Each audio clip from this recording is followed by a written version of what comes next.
lang naman. Kung morning ang session ng impeachment court, mag-o-oath kami in plenary ng July 30, and clearly hindi kami dedire-diretso pag-oath namin. Di ba? The following day na kami mag-o-open ng court, if ever, ng July 30. Hindi ko maintindihan yun. Day one as impeachment court. Sir, yung oath-taking, yung June 3 ba na oath-taking nyo, yun din po ba yung technically pag-convene nyo po as impeachment? Hindi nga eh. Hindi. So, kailan yung day one, sir, na kayo ay Naka- July court? Gusto ko ang bigay sa inyo na lang yung papel eh. Nakalagay July 30. Proposed yun ha. This is proposed. I told you to give it to them earlier. Proposed yun ha. Lahat to proposed. Again, ang pinag-uusapan natin lahat to ilang ulit na. Sinulat lang namin para mas maintindihan. Magko-convene ng Senate. Pag-resume namin, most likely nga July 3. Sabi ko, di ba?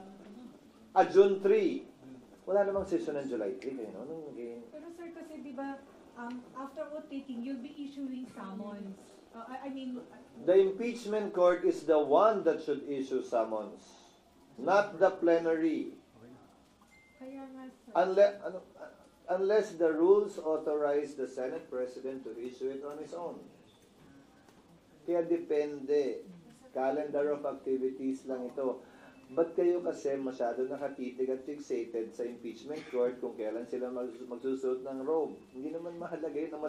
Maraming mahalagang bagay na mangyayari at magaganap. Bago nun at pagkatapos nun. Pero sir, yung June 3 po na pagsumpa po ninyo, hindi pa kayo impeachment court nun, sir? Pag nag-oath taking kayo as Senator George? Darling, walang kinalaman ng pagsumpa sa impeachment court. The impeachment court would have to convene on a date certain. It's not the oath taking that will determine when the impeachment court will be created. Yung impeachment court, pag nag-convene kami sa impeachment court, doon uupo sa impeachment court yon, regardless of when we took our oaths. In fact, yung labing dalawa na magpapatuloy hanggang 2028, hindi na nga mag-o-oath. So, ibig sabihin ba, walang impeachment court? Hindi naman din. Wala siyang kinalaman doon. It has no relation to that. It depends on when and how the gavel is banged at kung anong sinabi na kino-convene. Impeachment court ba o Senate ba? That's what will determine when the impeachment court will be convened. Yung pagpukpok ng gavel. Yes. Sir, according to the letter that was shared on your Viber GC, ang schedule ng trial by June 30 is from 9 a.m. to 2 p.m. That's what we're proposing, but again, this is a proposal subject to the majority so that our legislative work will not be affected. Sir, I will admit that I was already here during the Corona trial. I remember noon, to Sawa. Bakit hindi ganun ang schedule this time? Yung trial? Oo. Kasi nung Corona, to Sawa. Again, kasi naepektuhan ng labis yung aming legislative function at legislative work. Ngayon, malaking bahagi ng corona impeachment nangyari din nung recess. So wala naman talagang sesyon. Committee hearing lamang ng umaga ang meron. So pwede talaga yon. Pero kung meron kaming sesyon, hindi namin pwedeng isuspended animation ang legislative work ng Senado, lalo na pag-uusapan dyan, yung pinaka-importanting piraso ng legislasyon na dapat ipasa ng Kongreso, ang tao ng budget. Sir, pero kung 9 a.m. to 2 p.m. at itong i-adopt by your colleagues, kailan ang schedule nyo for committee hearings? Kasi you will all be... We will allow committee hearings to conduct hearings. We will allow committees to conduct hearings during session. Unless may kailangan pagbotohan, that their physical presence would be needed in plenary. So it will be like 3 onwards in committee hearings? Yes. No, that is the proposal in order to make the most of our time. Kasi kung gagawin namin hapon, hindi kailan naman kami magsesesyon. Mas madaling payagan yung mga committing mag-hearing habang may sesyon by way of an exemption to our rules. Para sa gayon, magawa namin yung pareho pa rin. Madalas naman, kailangan lamang ang quorum kapag nagda-third reading kami sa simula at sa attendance, hindi ba? So pagkatapos nun, pwede na at kaya na. Sir, you mentioned that you also wrote the parties, the prosecution and the defense. Basically informing them of the letters we sent out and the memo that we sent out to the officials of the Senate. The letter to the parties also has the proposed timetable. Yes, So essentially, as an attachment to the letters to the senators. So essentially, kung ano yung sinare nyo sa amin, can we get a copy of the letters to the parties? Yes, at pinabigay ko na kanina pa eh. Sir, yung pong kukuhain natin na private lawyers, Ibigay nyo na nga, bigyan nyo kayo. Ilang pang kopya meron kayo? Isa lang o tatlo? Kulang yan. Isang kopya lang yan. Sa laptop na ako dito. Kasi naman. sir, yung legal Dapat ako team, sa inyo. yung legal team, sir, meron na pong kausap talaga na makakapartner yung Senado. Wala pa. Yung unang kinausap namin, tamo kaya ayokong bagitin sa inyo nung una, tumanggi. Dahil yung kanilang mga commitments prevents them from participating in supposedly highly politically charged cases. So we are still searching. But in the meantime, the Solicitor General will stand and represent us in any litigation before any court, most likely before the Supreme Court. Isa pa lang naman yung sa amin, di ba? Yung mandamus kaugnay ng pag-hearing. Isa pa lang, di ba? Kay VP Sara sa... Yung kay VP Sara, iintay namin matanggap yung notice mula sa Korte Suprema. Because as I understand it, I've read the petition. There are no allegations against the Senate in the petition itself. The Senate was merely included as a necessary party dahil sa amin nakafile yung case. Pero wala namang allegation laban sa amin, wala ring hinihiling laban galing sa amin. In fact, diretso nyo nalang hinihiling sa Korte Suprema na ipadismiss ito. So, i-refer namin malamang ito sa Solicitor General matapos namin matanggap yung notice kung talagang pinapa-comment kami o hindi. Dahil sa pagkakaalam ko, hindi rin kami named party dun sa nabasa kong petition. Baka iba kasi naisaad ng spokesperson doon sa actual na notice na matatanggap namin. So we will formally await the notice coming from the Supreme Court. As of today, wala pa kami natatanggap kaugnay sa petition ni Vice President Sara. Sorry, ito po bang mga steps na tinitake ngayon ng Senate? Is this in response to people who are commenting na, ay, walang ginagawa, inuupuan lang ng Senate? No. No. It took us this long to be able to do these things again because we are acting on it prudently. We are not rushing, but neither are we delaying. This is not in response to any call or clamor or kahilingan ng kahit sino man, lalo na mga partisano o bias na mga tao. Ito ang trabaho po namin. May humiling man o wala, may clamor man o wala, ano man ang sinasabi ng mga bias o wala. Sir, sorry, isang question pa Yes. po din sa legal team. Sir, ano po yung mga challenges na hinaharap ng Senado kung bakit mahirap kumuha ng legal team na tutulong po? Una, syempre, hindi naman ganun kadaling magbayad ng abogado dahil public funds ito. Depende kung magkano. Syempre, yung malalaki at magagaling, quote-unquote, malaki, meaning maraming malalaking law firms. Syempre, mahal yon sa tinitimbang namin, binabalansin namin syempre. Bagaman may mga nag-volunteer ng mga abogado, pinipili din namin kasi sila ang kakatawan sa Senado. At baka sabihin, hindi namin kinuha yung best representation sa Senado kung sakasakali, kung sino-sino lamang ang aming pipiliin. But this is only in the alternative because as I said, more often than not, it's the Solgen that should and would represent the Senate in any litigation concerning impeachment. Sir, Yes. ano po yung offhand, ano po yung mga gastusin na paghahandaan ng Senate aside from the robe para po sa impeachment trial? Basically sa staff kasi dagdag trabaho sa staff In the past impeachments, binigyan daw ng hindi dagdag sweldo, parang honorarium yung staff. Pero pinapa-identify na sa memorandum na inisyo ng SecGen, base sa kautusan ko, kung sino-sino lang ba talaga. Hindi naman lahat So yun yung kinocompute nila. Yung unang panukala nga, magpakain din daw. Dahil doon, nagpapakain ng Senado. Sabi ko, hindi. Parte ng trabaho yon ng mga empleyado ng Senado. At hindi porkit may impeachment, kailangan na biglang pakainin ng tanghalian. Nandito naman na talaga sila ng umaga Wala naman ng bago So, papanatilihin namin yung ganun pa rin practice. May initial quote na SP po kung magkano gagastos? Wala pa eh. Hindi pa pasok. Pero yung mga initial na ginastos namin so far, maliit lamang naman eh. Yung robe, I think, is only about, magkano ba sabi sa inyo dati? 6 Parang 6 to 8,000, parang ganun. Per robe. Di ba yung unang sinabi nila, mas mahal yung dry cleaning? Sabi ko, hindi na natin sagot yan. Hindi, kanya-kanya na yun. Di ba? Kanya-kanya na yun.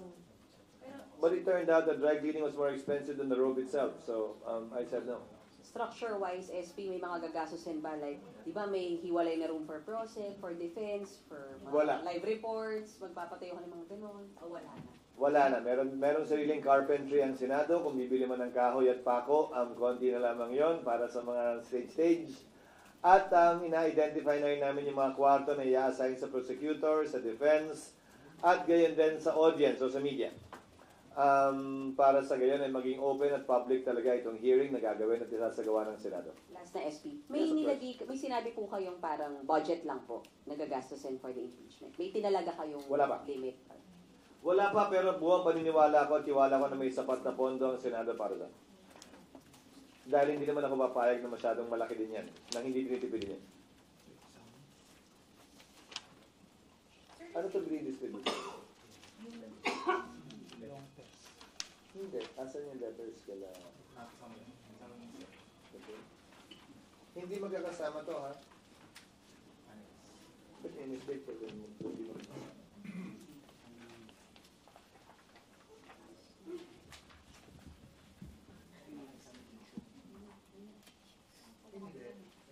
Asan yung letters sa parties? Wala dito. Asan yung letters sa parties? Kunin yung letters sa parties. Lahat nga, di ba? Lahat nga. Sir, received na po by the speaker and by the I don't know. It was sent this afternoon. By the senators, it was delivered to their offices. So, yung sulat na yan din ang pinadala namin sa mga parties, pero may covering letter lang. Pero kung mabasa niyo yan din nga yung matagal ko nang sinasabi at pinag-uusapan. Only that it's now reduced in writing, but still nevertheless subject to the approval by the majority of senators once we resume.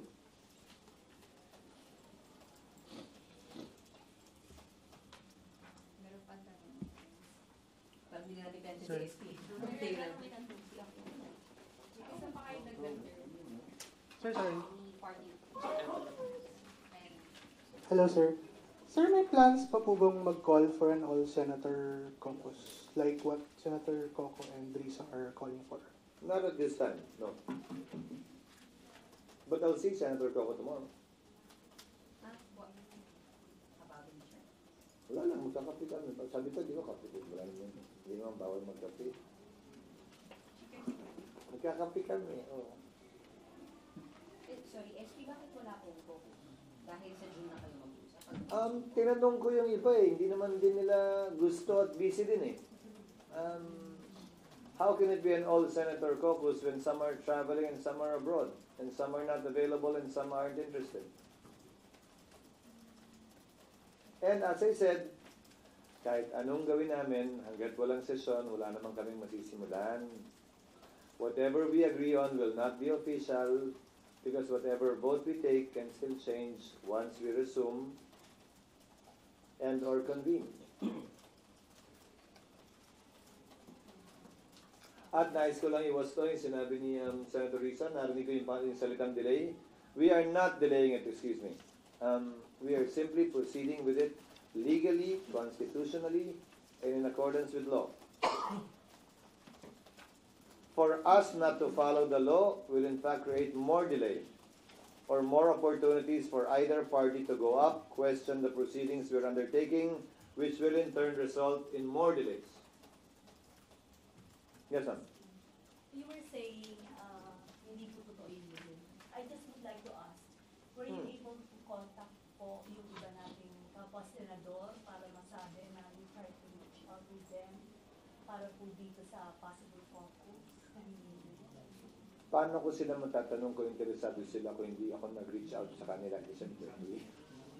I messaged them, I talked to some of them. Of course, I needed to contact them about it. Number two, again, ano mang mapag-usapan namin, ganon din naman. Hanggat hindi kami nagre-resume, baliwala din at walang mangyayari. So, and unless all are actually available, then we can call one. Go, ma'am. Another question po. Under what conditions can the Supreme Court intervene in a forthwith direction po? In a, Forthwith direction. Directive rather. there is a pending petition before the Supreme Court for mandamus. I just don't know if they will intervene or not. The Solgen will represent us in that case.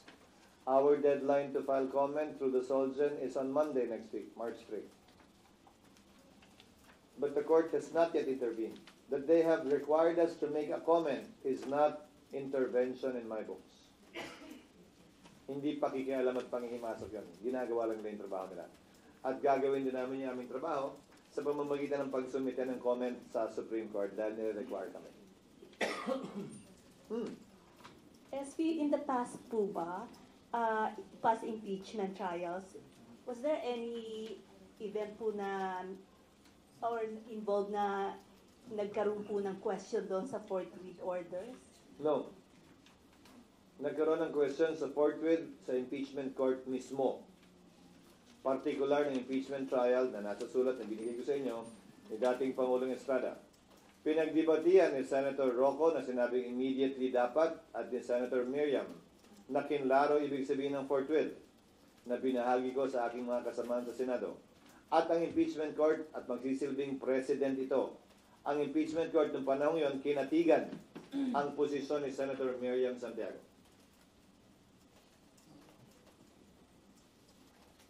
Guys, ano, okay na? Salamat po. May gusto pa kayo dagdag. Wala na, baka gusto nyo basahin para hindi namin ako ulitin. Sir, sa legislation, so, POGO ban, sir, pagbalik ninyo, priority ba yun, sir? POGO ban, sir? It is on the floor. It is undergoing interpolation for second reading siya. Pero may batas man o wala, inutos na ng Pangulo at pinatupad na ng PAGCOR ang pagbabawal sa lahat ng POGO. So, yung batas, ang mangyayari lang dyan ay matatali yung susunod na presidente na hindi na pwedeng payagan yung POGO as defined in the law. But insofar as this president is concerned, I don't think President Marcos has any intentions of reversing his decision to ban POGO as instructed sa implementing agency, namely PAGCOR. So, effect-wise, pareho lang yun.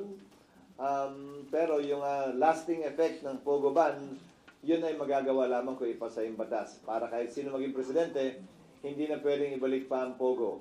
At kung babalik man yun, kailangan muna nilang i-repeal yung batas na yun. Pero sir, hindi ba yung wala ang commitment to have it passed before you adjourn para maging batas na siya talaga? It depends. Commitment kanino? What do you mean? Sa akin? Kayo, sir? Ako walang problemang ipasa yun. Wala namang karamihan problema. But it just has to go through the rigors of legislation. I don't think there's anyone in the Senate really strongly opposed to it. It just has to go through the rigors of legislation. Nasa period of interpolation na siya ngayon, na sponsor na yan ni Senator Win. So, tatanungin mo ako, may pag-asa bang makahabol yan? Meron, pero tanungin nyo nga rin, meron bang counterpart version sa Kamara yan? Hindi ko alam. Hindi ko alam. Kasi kung may counterpart version sa Kamara na naaprubahan na, may labang mahabol pa yan sa 2 weeks namin pag-resume. So, ano masasabi niyo dun sa situation na yun? Ang dami pa rin na nare-raid ng mga illegal POGO. Nandito pa rin sila, even the big bosses. Dapat kasi mag-usap ang Bureau of Immigration at ang PAOK-TF, PNP, NBI, at saka PAGCOR. Meron naman silang listahan. Ilan at sino-sino ba ang mga dayuhan na pinayagan nilang pumasok dito kaugnay ng POGO? Ang problema sa kanila, tila galit-galitan yata sila at hindi sila nagko-coordinate at nag-uusap. Napakadali namang kunin yung bilang at dami at nasaan sila. Dahil kailangan nilang i-renew yung kanilang karapatang manatili dito. Lalong-lalo na nagbigay na ng kautusan na dapat wala na silang karapatang manatili dito hanggang ngayon. Dahil hanggang December 31 na lamang yon. Sana, paigtingin pa nila ang kanilang koordinasyon kaugnay sa bagay na yan. Para sa gayon ay hindi napapahiya ang pamahalaan kaugnay sa pananatili ng ilan pang remnants ng Pogo dito sa ating bansa.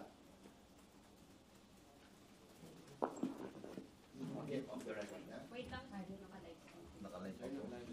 Kung okay na tayo, 6 na lang. 6 na ba? Okay na? Cut na po. Sir, wait na. Sige na, okay na. Okay na? Ba't na yung live? Nin pa sana nagtanong ka na lang din tungkol sa Pigo. Ayun na, ano sa bawang. Oo nga, sir. Yung Pigo. Teka, roll ulit. Roll pa ulit, roll pa. Tapos yun, sir, na mamaya pag ang Pigo ini-endorse pa nga ng mga local Roll ulit. celebrities, pero pinalis natin ng Pogo, but the Pigos are namamayagpag. Alam mo yun ang hindi ko maintindihan sa totoo lang. Binan natin ang Pogo. Gustong ipagbawal sa pamamagitan ng batas ang Pogo. Ang Pogo, ang ibig sabihin ay Philippine Offshore Gaming Operations. Yung mga dayuhan yung nagsusugal dyan. Dayuhan ang nasisira ang pamilya, nalululong sa sugal, nawawala ng pera dahil sa sugal. Pinagbawal natin. Pero pinayagan natin yung PIGO, Philippine Inland Gaming Operations. Kung saan ang nagsusugal ay Pilipino, hindi dayuhan, ang nawawalan at naubusan ng pera ay Pilipino at hindi dayuhan, at malamang sa malamang, yung mga dating Pogo ay nagtatago sa likod ng PIGO. Marahil, dapat ay tingnan at reviewin din ito dahil yung mga sinusubukan nating iwasang masasamang bagay, pagkakamali, pagkukulang, ay tila nandyan din sa PIGO na ang tatamaan pa ay sarili natin mismong mga kababayan at hindi mga dayuhan lamang. Sir, anong dapat gawin doon ni... So, would you call on the President to reconsider the or study the policies sir, on Pigo? Not be considered for PAGCOR to review this. Alam ko malaking pera ang nakukuha ng PAGCOR dito, malaking source of revenue ito at income sa parte ng pamahalaan. Pero kung natalikuran nga nila, malaking revenue at income din sa Pogo, walang rason para hindi nila kayang talikuran din yung malaking income sa Pigo kung nakakasama na talaga ito sa ating mga kababayan.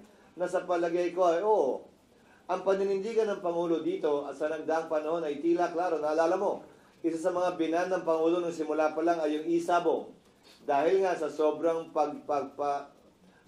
pagkakalulong ng ilan sa ating ng marami sa ating mga kababayan dito. Paano naman to? Pwede bang makuha yung datos mula sa PAGCOR? Pwede bang makuha natin yung datos mula sa anumang relevant government agency kabilang ang BIR? Magkano nga ba nakukuha natin dito? And like the questions we asked in relation to Pogo, is it worth it?